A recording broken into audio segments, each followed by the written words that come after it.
Pour vous, qu'est-ce que c'est qu'une relation toxique ? C'est à partir du moment où dans la relation, il n'y a plus d'amour, plus de confiance, plus de respect, mais plutôt de la peur et du contrôle. Comment peut-on se reconstruire après avoir vécu autant d'années de souffrance ? On peut se reconstruire. Par contre, il faut accepter qu'il faut se faire aider. C'est si tu veux qu'on t'aime, aime-toi toi-même. Si tu veux qu'on te respecte, respecte-toi toi-même. Et c'est ça la difficulté de ces personnes. Elles ont besoin d'être entendues.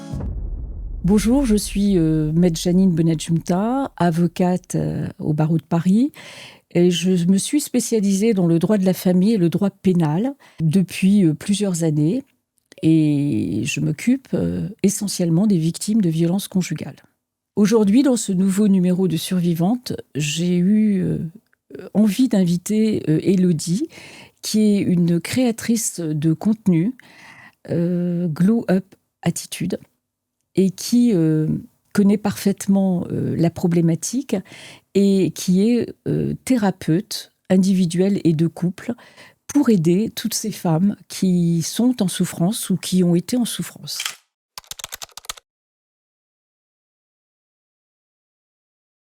Bonjour Élodie, je souhaiterais que vous nous parliez un petit peu de ce que vous faites, du parcours que vous avez entamé avec toutes ces femmes ou ces hommes d'ailleurs qui ont été victimes. Bonjour maître, déjà je suis ravie d'être avec vous sur ce nouveau podcast, ça me fait très plaisir. Alors moi je suis thérapeute de couple, individuelle et de couple, spécialisée dans les relations toxiques. Je suis également créatrice de contenu depuis à peu près 6 ans et j'accompagne les personnes en souffrance. Pas seulement les femmes, mais aussi les hommes. Je rassemble à peu près 400 000 abonnés sur tous les réseaux sociaux et j'aide avec beaucoup d'humour et j'essaie de dédramatiser sur les réseaux sociaux, bien que ce soit un travail très sérieux. Et j'essaie d'aider un maximum de monde à travers mes réseaux, mais aussi à travers mes séances individuelles et de couple, évidemment. Alors, les couples que vous recevez viennent à vous de quelle manière ? Parce que c'est très difficile, en fait, quand une femme est victime ou un homme, d'emmener avec lui la personne avec laquelle il subit des violences. Comment sont-ils amenés à venir jusqu'à vous ? C'est déjà une étape importante de pouvoir parler à deux. Oui, c'est une très bonne question. Alors, généralement, c'est la personne qui souffre quand elle est dans une étape de son couple où c'est encore fragile, mais elle sent que c'est possible. L'autre, pour lui montrer qu'elle a tort, puisqu'elle a déjà une emprise assez forte et puissante, elle vient aussi, mais évidemment, j'arrive à détecter ça facilement, mais la personne qui manipule ou la personne qui a sous l'emprise l'autre accepte parfois quand il voit que l'autre peut partir. Donc, il se dit, c'est peut-être le moyen de montrer que même un professionnel dit que ton comportement n'est pas bon. Et généralement, je les détecte assez rapidement. Alors, est-ce qu'il y a un suivi régulier dans ces rendez-vous ? Parce que bien souvent, ils acceptent de venir. Les bourreaux, ou enfin, ces hommes, effectivement, avec une personnalité difficile, ils viennent pour montrer qu'ils font un effort. Mais très vite, ils arrêtent. Oui. Vous êtes d'accord avec ça ? Oui, ça tient à 2-3 séances. Et ensuite, je suis la personne en individuel. Parfois même de façon un peu cachée. Ça veut dire que la personne qui est victime s'est rendue compte qu'elle est sous une emprise et qu'elle souffre. Et du coup, elle vient seule après. Généralement, après, je fais une thérapie individuelle pour aider la personne à détecter les signaux d'alerte. Car toute la difficulté avec ces hommes qui sont en toute puissance quelque part dans la relation, c'est d'admettre qu'ils le sont et d'admettre qu'ils font du mal à l'autre et qu'ils rendent malheureuse l'autre. Et c'est pour cela que les médiations ne sont pas toujours souhaitées. D'un point de vue juridique, souvent, on refuse qu'il y ait une médiation dans ce type de conflit. Parce qu'il y a un dominant et un dominé. Et lors des médiations, on s'est rendu compte qu'ils avaient toujours raison et que jamais ils n'admettaient ce qu'ils ont fait. D'où la difficulté de les réunir tous les deux. C'était vraiment le dernier recours, je dirais, quand ils viennent chez vous. Je pense, ou en tous les cas, y a-t-il des résultats après être venus vous rencontrer ? Est-ce qu'ils reprennent une vie ensemble ? Est-ce qu'ils comprennent mieux les choses ou pas ? Alors, je pense que ce que j'ai observé, c'est que du coup, la personne qui est dominée par l'autre arrive à voir aussi à travers les séances qu'il y a un problème, que l'autre n'accepte jamais. Donc en fait, ça va encore plus valider le fait que l'autre ne changera jamais. Pour vous, qu'est-ce que c'est qu'une relation toxique ? Alors une relation toxique, c'est à partir du moment où dans la relation, il n'y a plus d'amour, plus de confiance, plus de respect, mais plutôt de la peur et du contrôle. Donc quand la personne, elle a perdu de l'estime de soi et elle ne se sent pas en sécurité émotionnellement, là, c'est une relation toxique. Plus d'amour vraiment, ou encore un peu d'amour, ou encore un peu d'affection ? Il faut essayer de trouver la différence, enfin, il faut essayer de comprendre déjà soi-même la différence entre l'amour et la dépendance. Parfois, il y a les deux. Il y a de l'amour plus la dépendance. Mais quand on est dans une relation toxique, pour moi, à partir du moment où on aime une personne, amour, pour moi, c'est 2 personnes. L'autre, parfois, quand c'est quelqu'un de violent, ou quand c'est un pervers narcissique, quand c'est un manipulateur, il n'a pas vraiment un vrai amour, ou en tout cas, il ne sait pas aimer correctement l'autre. Donc, est-ce qu'on peut appeler ça de l'amour ? Ça, c'est une question très vaste.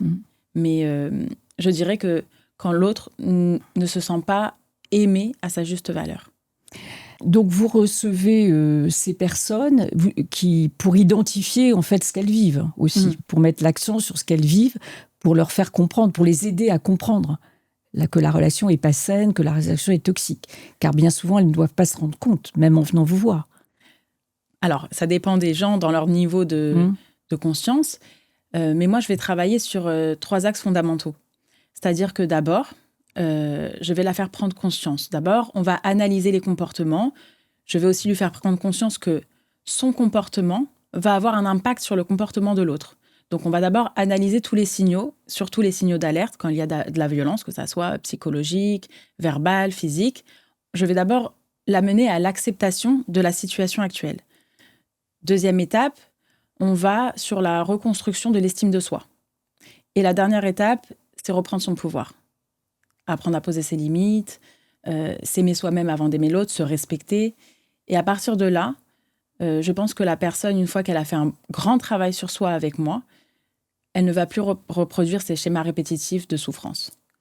Oui, car vous constatez qu'il y a des schémas répétitifs, même dans son histoire, qu'elle retombe toujours sur le même type de personne, en n'ayant pas compris pourquoi elle retombe sur ce type de personne. Oui, c'est un autre acteur. Je dis toujours qu'un autre acteur dans le même... Mais ça demande beaucoup de temps, j'imagine, votre travail.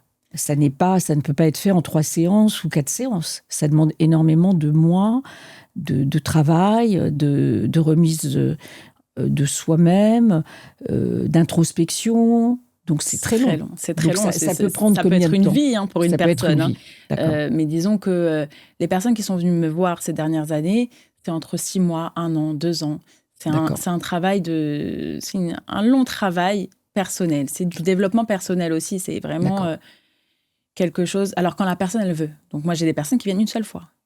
Après, ils essayent de se débrouiller avec ce que je leur ai donné. Peut-être qu'ils avaient juste besoin de vider leur sac. Peut-être qu'ils sont... Ça dépend à quel stade de leur relation ils sont. Ce qui est très difficile, c'est d'identifier ce qu'elles vivent et en fait comprendre pourquoi elles le vivent. C'est ça qui est très long. Est-ce que vous avez besoin d'être aidé par un psychologue ou un psychiatre ? C'est l'acceptation qui est dure, oui, effectivement.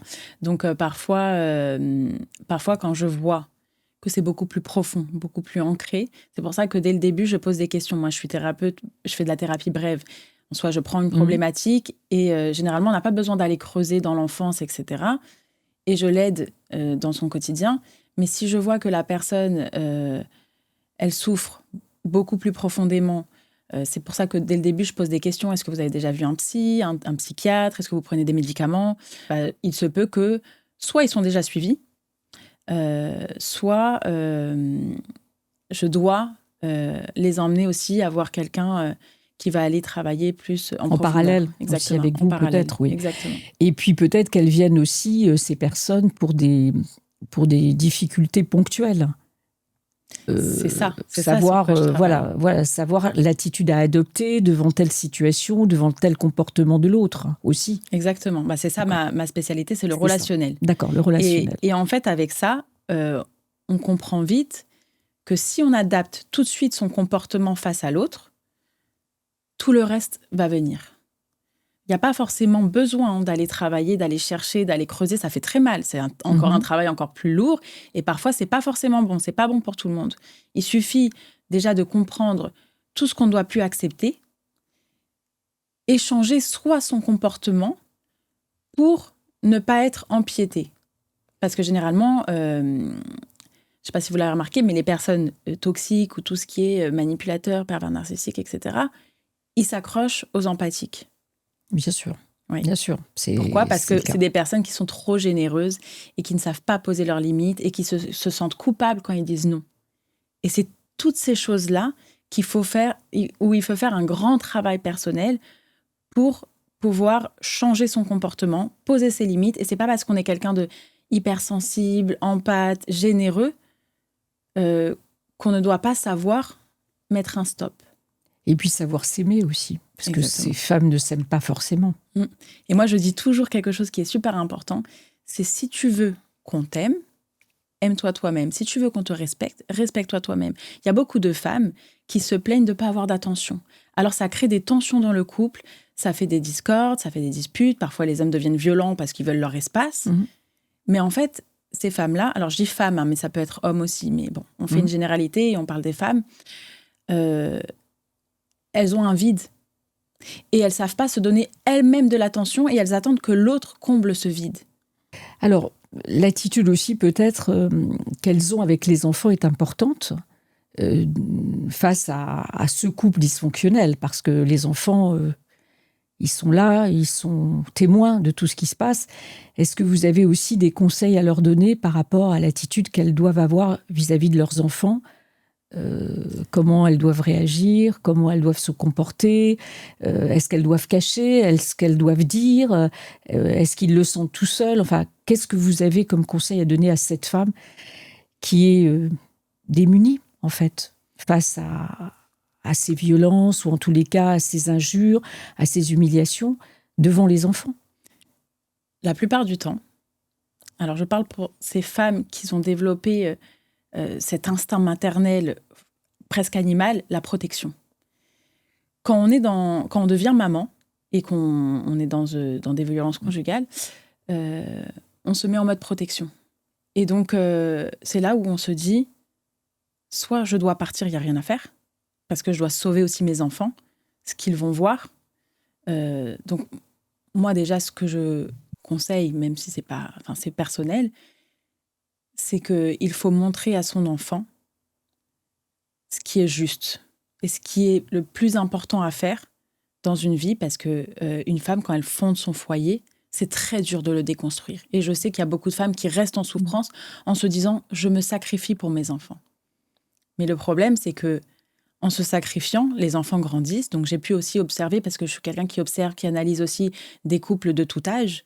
On se sacrifie certes, mais les enfants vont voir un parent malheureux à l'intérieur. Ça veut dire que même si superficiellement elles protègent parce qu'elles se sacrifient, donc elles vont prendre des coups derrière ou des insultes et elles vont perdre leur estime de soi, mais devant les enfants, elles sourient. Les enfants ressentent tout. Les enfants ne sont pas dupes et effectivement, ce n'est pas forcément la bonne solution. Exactement. Comment ces femmes arrivent à se reconstruire en ayant vécu des violences, ou en tous les cas en ayant vécu dans un couple qui les a fait souffrir énormément, qui les a dépossédés de leur personnalité, qui les a dépossédés de leur estime d'elles-mêmes? Comment peut-on se reconstruire après avoir vécu autant d'années de souffrance ? Pour certaines, c'est beaucoup, beaucoup d'années de souffrance. Peut-on se reconstruire ? On peut se reconstruire. Par contre, il faut accepter qu'il faut se faire aider. Certaines diront non, moi je peux toute seule, je vais y arriver. Celles qui disent ça, donc encore une fois, je suis dans l'observation, elles répètent encore des schémas et elles se retrouvent dans des relations toxiques. Celles qui ont compris qu'elles ont besoin d'aide, elles ont besoin de professionnels qu'ils ont étudiés pour les aider. Celles-ci peuvent se reconstruire sainement. Et je pense que c'est très important d'être accompagné pour se reconstruire. Il y a aussi un problème dans le couple quand on a des enfants, c'est que la personne qui se sent, je dirais, prise dans les filets, c'est-à-dire que enfin on a compris qui il était. Ces femmes, un jour, finissent par comprendre. Ils se sont trop dévoilés. Ils sont pris au jeu. À ce moment-là, leur seule défense, voyant que la femme lui échappe, ou l'homme lui échappe, ils vont se retourner et vont faire une fixette sur les enfants pour détruire la mère, pour dire du mal de la mère. À travers les enfants. À travers les enfants. Alors comment, justement, agir face à ces manipulations avec les enfants? Alors, c'est une très bonne question. Je pense que justement, c'est là où on va utiliser tout le pouvoir de l'empathie de la mère, qui est finalement quelqu'un de extrêmement généreux. Et toute cette générosité, elle va le donner à ses enfants. Beaucoup parler, être authentique avec ses enfants. Et encore, comme on l'a dit, les enfants ne sont pas dupes. Ils vont observer par eux-mêmes. Ça veut dire que parler avec ses enfants et montrer les comportements qui ne sont pas bons. Si, admettons, ils sont en séparation et que le père n'est plus là, et la mère le connaît parfaitement, tu sais, quand papa il dit ça, c'est pas bien, c'est pas correct. Pas parler mal de lui. On fait cette erreur de dire oui, ton père il est comme ci, ton père il dit ça de moi. Ça ne les regarde pas. Et je pense qu'il y a une limite très importante à poser avec ses enfants. C'est les problèmes entre papa et maman. Oui, ne te regardent pas. Je suis d'accord, mais l'autre personne peut ne pas agir de cette manière. Quand papa parle mal de maman, tu n'écoutes pas. N'en prends pas compte. Peu importe ce qu'il dira sur moi, on a ce lien avec nos enfants. Peu importe ce que papa dira sur moi, ne t'en fais pas. Dis-toi dans ta tête que ça ne te regarde pas, tu n'es qu'un enfant. Il y a des drames qui arrivent parce que ces femmes se sentent dépossédées des enfants, les enfants ne veulent plus les voir, surtout quand ils commencent à être adolescents. Et j'ai beaucoup de cas identiques où c'est toujours le même schéma, l'enfant choisit son camp, et choisit souvent celui qu'il pense le plus puissant, j'imagine. Parce qu'il est puissant. Parce qu'il est puissant. Parce qu'il est puissant. Dans les mots, dans le dédain, et puis il y a ce pouvoir aussi parfois financier qui fait que les enfants suivent celui qui offre les meilleures conditions matérielles et financières. Et c'est une double peine pour les femmes qui ont déjà été victimes de cet homme qui ne s'arrêtera jamais et qui continuera à travers les enfants, à lui enlever tout ce qu'elle possède et tout ce qu'elle chérit le plus au monde. Donc ça, c'est difficile, je pense, de se reconstruire après ça. C'est très dur. C'est très dur. On ne peut pas tout contrôler. On ne peut pas tout contrôler. Et c'est vrai qu'on connaît. C'est pour ça que je dis que c'est important d'être accompagné. On connaît que face à nous, on a un grand manipulateur et qu'il va manipuler les enfants contre nous. On le sait. On en prend conscience. Maintenant, c'est ce que je dis, c'est pour ça qu'il faut beaucoup de communication avec ses enfants. Que les enfants se sentent en sécurité. Qu'est-ce qu'a besoin un enfant ? En fait, il faut limite devenir aussi puissant. En fait, je pense que tout le monde manipule. D'accord ? Ça, c'est quasiment la nature. Donc, il faut vraiment apprendre à savoir manipuler, mais d'une bonne façon. Je sais comment ils manipulent en face avec mes enfants. De toutes les façons, mes enfants sont manipulés dans cette situation-là. Il faut que moi, je puisse manipuler dans le bon sens pour leur bien-être et leur apprendre, leur faire comprendre qu'ils seront beaucoup plus en sécurité avec moi qu'avec lui. Qu'il n'y a pas que le matériel qui compte, par exemple, qu'il n'y a pas que le superficiel et qu'il y a un amour profond. Je dis toujours que bien éduquer ses enfants, c'est leur donner de l'amour. Où ils ont de l'amour, ils vont toujours vouloir y aller. Il peut y avoir du matériel, il peut y avoir des belles choses, du superficiel. Mais quand un enfant se sent en sécurité parce qu'il y a de l'amour, il va le sentir. Oui, d'où l'importance d'être accompagné, parce que moi, beaucoup de mes clientes ont perdu leurs enfants par la non-communication, ou en tous les cas, par la résistance qu'elles ont opposée au père et qui finalement s'est retournée contre elles par rapport aux enfants. Et puis, il y a aussi l'âge des enfants. Quand un enfant est un préado ou un adolescent, il réagit encore plus violemment parfois avec la mère. Pas comme un petit enfant de 4 ans ou de 5 ans. C'est vrai, voilà. Ça, il y a qu'on une peut grande moins différence. manipuler en quelque sorte, quoique. quoique. Donc il y a aussi cette difficulté, la pré-rupture, finalement, ou pendant la rupture, il y a beaucoup de choses qui se passent encore, beaucoup de violences qui interviennent pour ces femmes. Et d'où l'importance d'être extrêmement vigilante et accompagnée. C'est surtout que comme elles se sentent tellement mal, elles ont une sorte de laisser-aller. Oui. Donc elles se laissent aller, elles se laissent abattre, elles sont complètement à plat au sol. Et elles sont plus dans... Comme elles sont des femmes empathiques et généreuses, elles pensent avec leur cœur. Alors qu'il faut être froid et stratégique. Il faut penser à stratégie, surtout pendant un divorce. Je pense que vous comprenez quand je vous dis on parle de stratégie. Il faut vraiment recentrer la personne. C'est bon, tu es libre. Lâche prise, tu es libre. Maintenant, on va penser à stratégie. On va plus penser avec le cœur, on va penser avec la stratégie. Et c'est dans ça que vous pouvez accompagner toutes ces personnes qui sont encore en souffrance pour les aider à aller mieux, pour les aider à être soi-même et pour les aider à penser par elles-mêmes et surtout ne pas avoir peur, parce qu'il y a aussi la peur qui domine dans ces histoires. Ces femmes ne réagissent pas souvent, n'agissent pas parce qu'elles ont peur de la réaction de l'autre. Non, je ne vais pas faire ça parce que je vais en payer les conséquences. Donc c'est le manque de confiance en soi. C'est le manque de confiance en soi. Donc réhabiliter tout ça, rétablir petit à petit leur équilibre de cette manière. Exactement, c'est retravailler sur l'estime de soi, D'accord. Ne plus avoir peur de l'autre et surtout lâcher prise parce que on va être dans le contrôle, mine de rien, parce qu'on se dit je vais le perdre, je vais perdre mes enfants, ils vont plus me parler, qu'est-ce que je vais faire, qu'est-ce que je vais devenir, la peur, l'angoisse, et elle se recroqueville sur elle et tout s'effondre. Alors que c'est le moment où il faut être forte, c'est le moment où, en fait, c'est cette petite lumière qu'on voit quand on vient chez vous, par exemple, et qu'on dit, voilà, j'ai quelqu'un qui m'aide, je vais enfin être libre. Il ne faut pas se laisser abattre. Vous pensez que le rôle de l'avocat est important aussi quand ces femmes viennent pour se décider à intenter une procédure ? Le rôle de l'avocate est très important. Parce que c'est là où elles aussi, elles vont sentir, c'est leur armure. C'est là où elles vont pouvoir décharger ce problème de divorce et elles pouvoir avancer dans leur développement personnel, leur vie après. Elles peuvent se concentrer et consacrer plus de temps à elles-mêmes, leurs enfants si c'est possible, et toute leur vie. Mais tout ce qui concerne le divorce, je peux me reposer sur mon avocate, je lui fais confiance, je sais que je l'ai bien choisie et je sais qu'elle va gérer ça, je peux me décharger mentalement de tout ce qui est juridique, on va dire. Oui. Alors aussi, l'accompagnement, et moi je le fais avant d'aller devant le tribunal, parce que là encore, leur attitude fait que parfois déplaît fortement aux magistrats. Parce que soit elles sont trop, soit elles ne sont pas assez.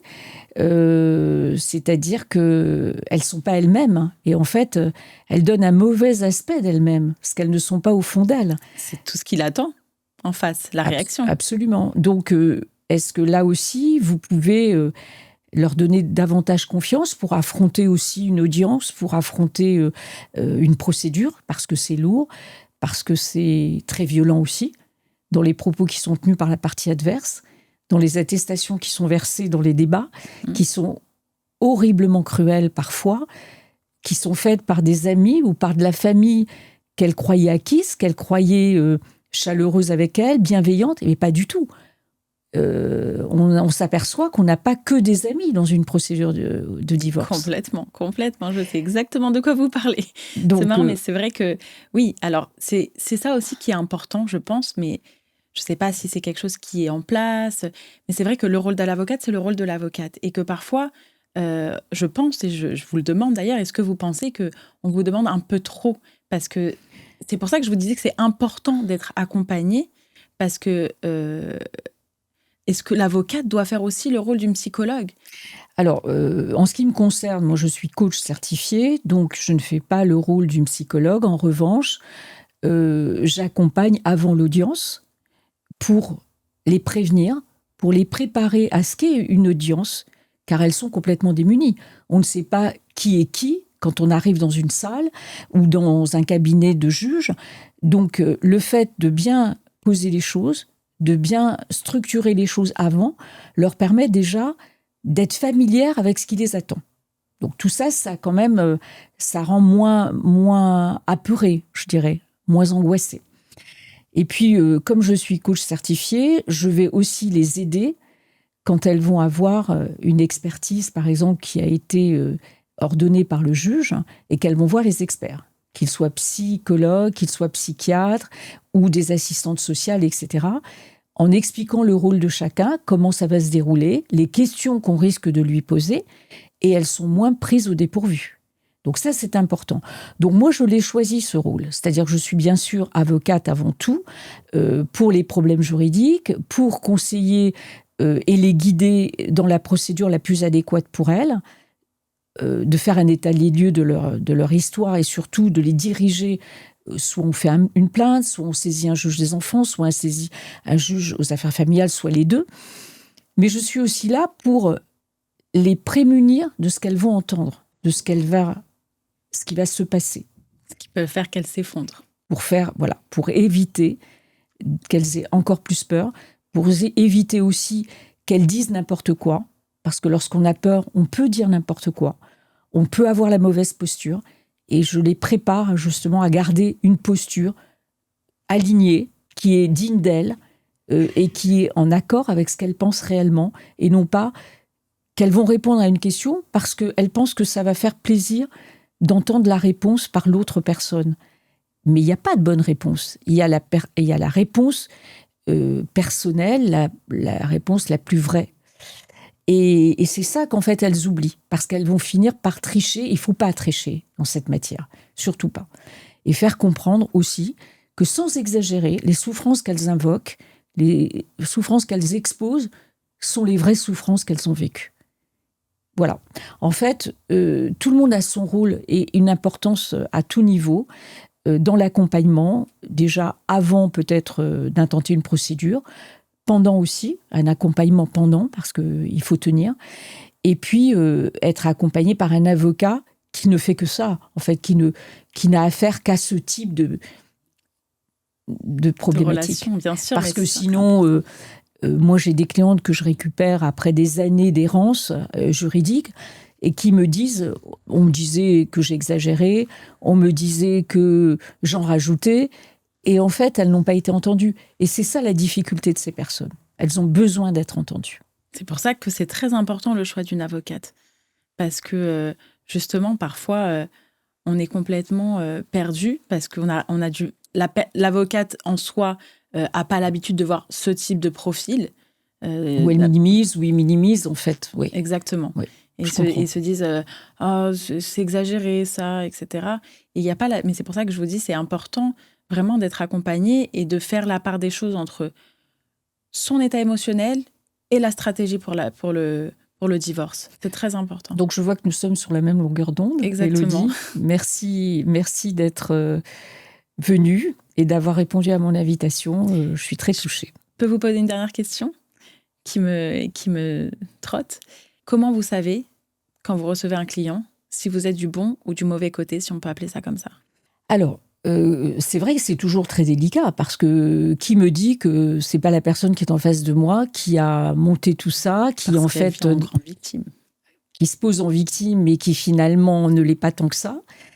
Alors je le sens par habitude, par le fait que je fais ce métier et cette spécialité depuis assez longtemps.